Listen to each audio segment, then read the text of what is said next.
Sim, eu acho que a linguagem, a comunicação não verbal, né, ela é difícil a gente não usá-la, né? Então acho que a gente tem que compreender dentro do jornalismo dois momentos. Um primeiro momento que são as relações internas, né? Então assim, aquilo que ocorre no espaço da redação e também as relações externas, ou seja, né, o que ocorre fora. Então quando a gente tem essa perspectiva das relações internas que eu estou dizendo, né? A gente vai se irritar como jornalista, a gente vai se satisfazer, né? A gente vai acabar encontrando outras possibilidades que poderiam ocorrer, né? Então você, do simples fato, não só em relação à notícia, né? Mas do simples fato de você orientar, por exemplo, né? O meu trabalho de editor, né? Eu sou editor-chefe, mas então num trabalho de edição, né? Quando você chega e fala para um repórter, né? Ou você orienta uma pauta e diz assim para o teu colega, né? Olha, a pauta poderia ter caminhado assim, assim, assado, né? Ou você dizer, não, olha, a matéria que você entregou não é uma matéria que diz muita coisa, né? Então, claro que você vai gerar uma reação ali, né? Que você vai compreender o que aquela comunicação não verbal disse, né? Então, se você falar para um outro colega, né? Para um produtor, né? Televisão é um esquema muito... é uma engrenagem, né? Então, qualquer peça que falhe nessa engrenagem, ela acaba complicando todo o sistema e todo o produto final.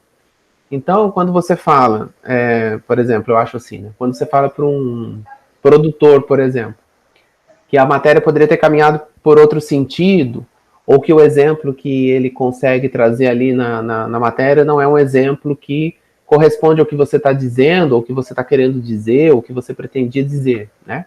Então, essa percepção dele, se ele fala assim, fica com aquela cara de tipo, que você faz a leitura, puxa, né? Ah, é fácil falar, né? Agora tá tudo feito.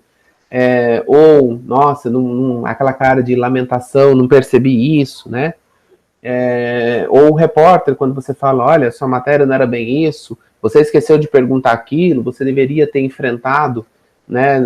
Claro que com argumento, uma situação X diante do seu entrevistado, você vai ter essas reações. Então, você vai ter essa captação e você vai incorporar essa linguagem não verbal que está um pouco aí relacionada com o que eu falei anteriormente, da necessidade de ter uma significação nesse contexto, né? Então, isso é um ponto. Como também quando você elogia, né? Então, quando você pega o ambiente interno e você fala, olha, que matéria, né? Que legal, que contexto histórico, enfim, você também vê pela reação da felicidade, da alegria, do sorriso estampado, né? Hoje, pelos emojis, né? Com os olhinhos cheios de coração, o sorrisinho, a bochecha rosinha ali, vermelha, né? De felicidade, de alegria. Então, você consegue ver isso na comunicação não verbal. Então, você estrutura isso jornalisticamente no âmbito interno. Quando a gente vai para o âmbito externo, né, a gente tem que pensar, então, nessas relações de comunicação não verbal, dessa linguagem não verbal, entre as fontes e os acontecimentos jornalísticos. Então, eu me lembro de algumas situações, foram poucas vezes que eu fui para a rua como repórter na TV, eu tenho 16 anos de carreira na TV, mas eu me lembro, foi muito marcante que uma vez era um sábado de plantão, e eu estava na redação e chegou uma informação de um acidente na Castelo Branco, e aí eu fui com o cinegrafista, a gente foi cobrir, e chegando lá era uma história de que a família vinha dividida em dois carros, e aí o primeiro carro que estava na frente da família, numa reta, uma reta que dá início a uma descida, tinha um radar, o carro da frente freou, eles bateram, enfim, e o carro de trás que vinha com a outra parte da família, viu o carro da frente, né, a outra parte da família, sofreu um acidente, e aí acho que o homem perdeu a mulher e as duas filhas, se eu não me engano, no acidente.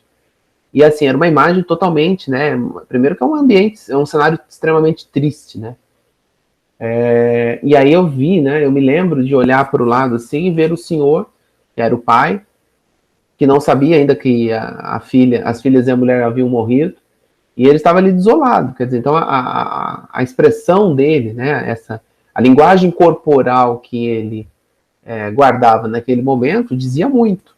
Isso que ele sequer sabia, né, da morte delas. Então, quer dizer, tem um acontecimento nisso. E quando a gente pensa na televisão, por exemplo, né, a linguagem corporal ela ganha muito peso, porque independentemente da construção da linguagem verbal, do texto que você vai empregar naquilo, né, a imagem é um reforço. Eu tentei achar para você, mas a gente lembra às vezes das citações e não lembra onde está. Mas assim, eu na minha dissertação do mestrado, que eu falo sobre a cobertura da televisão regional, eu acho que é o Cláudio Cardoso de Paiva, lá de Minas, que diz isso, que a televisão é um meio visual por excelência, né? Então, quer dizer, mesmo, seja lá o texto que você empregar, seja a linguagem verbal que você empregar, a imagem é um reforço daquilo, né? Tanto que quando a gente vê, eu não preciso, ninguém precisa me dizer textualmente, verbalmente, quando eu vejo a imagem do Cristo Redentor no Rio de Janeiro, que ali se trata do Rio de Janeiro, porque aquilo, né, já tem aquela significação, né? Nós tivemos um caso aqui em Sorocaba há alguns anos, que passou para o Fantástico, todo o Brasil, dos médicos de um hospital público aqui que batiam um ponto e não iam trabalhar. Eles iam até o hospital, batiam um ponto e saíam. E aí chegou essa denúncia na TV e foram, acho que uns 3 ou 4 meses de investimento, porque, né, você precisava dessas imagens, enfim. Aí a gente está falando de jornalismo investigativo, claro. Mas depois, quando tem toda a matéria pronta, enfim, e a repórter vai atrás dos médicos, né? Um dos médicos ela aborda na entrada do hospital, e aí ela coloca o microfone, né? E diz assim, doutor, o que o senhor tem a dizer? E ele assim, extremamente acuado, não abre a boca, e ele sai correndo, e ela vai correndo atrás dele, e aí ele vai correndo, ele corre para dentro do hospital, ela vai até um ponto, aí tem catraca, tem segurança que barram, né, a entrada, mas você vê o que? A linguagem corporal diz muito, né? E está dentro do ambiente externo, né? Então, quer dizer, está dentro do ambiente externo. Está no ambiente externo, né? Dentro do ambiente externo vai ficar muito bom com essa construção. Mas está no ambiente externo, está no acontecimento, está na fonte, né? A gente viu agora, né? Teve um repórter aí, acho que semana passada, né? Que chorou porque se lembrou da mãe que morreu de coronavírus, né? Então, às vezes, assim, você não precisa dizer nada porque a imagem é muito mais forte e quando se trata de televisão, é um apelo muito maior. Então, a linguagem não verbal, ela é muito carregada de sentidos, né? E tem uma coisa muito que a gente tenta evitar em telejornalismo, por exemplo, que é o legendar foto, legendar imagem, né? Então, você não precisa falar assim, este é o Cristo Redentor no Rio de Janeiro, este é o médico correndo da repórter porque é suspeito de bater o ponto e não trabalhar, né? Esse é o repórter que está chorando porque perdeu a mãe pelo coronavírus. Não, você não precisa dessas coisas, né? Então, quer dizer, claro que haverá uma estrutura verbal, uma linguagem verbal que vai, né, introduzir ali o assunto, mas que a linguagem não verbal vai fazer muito sentido e ter muito peso em alguns momentos.